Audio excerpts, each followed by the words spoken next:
Untuk SJF primitif, Anda dapat lihat pada modul Sistem Operasi halaman 32.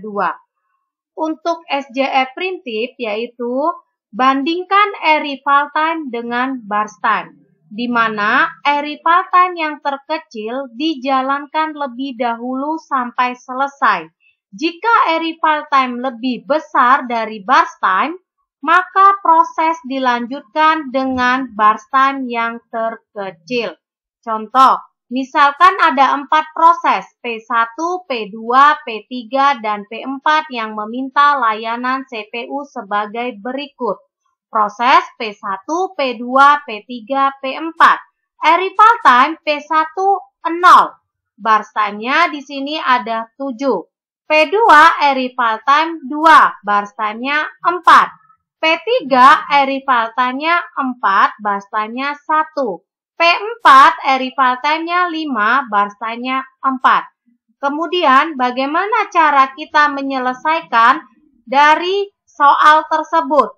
Untuk menjalankan Gantt chart-nya, kita lihat dari instruksi atau suatu catatan, yaitu di mana SJF primitif, yaitu kita bandingkan antara arrival time dan burst time.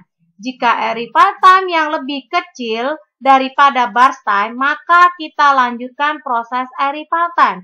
Ketika burst time ini lebih kecil daripada arrival time, proses arrival time dihentikan, dilanjutkan ke burst time. Sehingga untuk Gantt chart-nya kita mulai dari proses P1. P1 kita bandingkan arrival time dan burst time. P1 arrival time-nya 0, burst time-nya 7. Sehingga yang lebih kecil adalah arrival time. Berarti P1 nilainya 0. P2 kita bandingkan arrival time dan burst time 2 dan 4. Yang lebih kecil adalah arrival time, sehingga proses P2 bernilai 2. Kemudian kita masuk pada proses P3. P3 arrival time-nya 4, burst time-nya 1. Sehingga yang lebih kecil adalah burst time-nya daripada arrival time.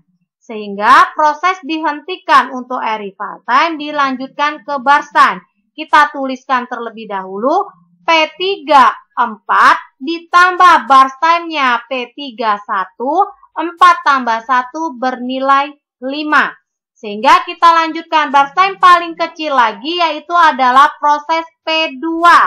P2 itu nilai burst time-nya 4, sehingga kita tuliskan P2. Kemudian di sini nilainya tadi 5. 5 kita jumlahkan dengan arrival time, yaitu 2. Sehingga 5 ditambah 2 bernilai 7. Selanjutnya kita jalankan adalah burst time-nya yang paling kecil lagi adalah P4. P4 sehingga di sini nilainya 7. 7 ditambah dengan arrival time 4. 7 tambah 4 nilainya 11. Selanjutnya kita jalankan adalah proses P1. P1 nilainya 11, kita jumlahkan dengan arrival time 5. 11 ditambah 5 sama dengan 16. Sehingga waktu tunggu untuk tiap-tiap proses kita urutkan dimulai dari proses P1, P2, P3, dan P4. Untuk waktu tunggu atau waiting time-nya kita lihat. P1 ada 2 proses ya. P1 yaitu P1 0. 0 dikurang 0 hasilnya 0. Ditambah P1 yang kedua bernilai 11.